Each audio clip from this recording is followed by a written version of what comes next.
नमस्कार सांग मैंने मुझे गुडू क्रिएटर यूट्यूबर आपण मानू देखाऊँगी मोर प्राकृतिक ट्रैवल ब्लॉग। आज आम बाहर रोड ट्रिप रे सबुज खेत शीतल पवन आउ धान खेतर सुंदरता देखापी चलतु प्राकृतिक भाव को उपभोग करवा।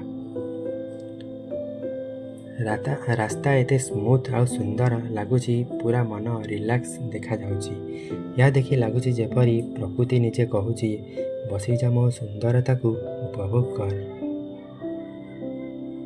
बंधु माने देखंतु सुना परी चमकुथुबा धान क्षेत्र लगुच जेपरी सुनार कंबल पथरे पिछाई देछि आम गाँवर सती कथा सुंदरता है।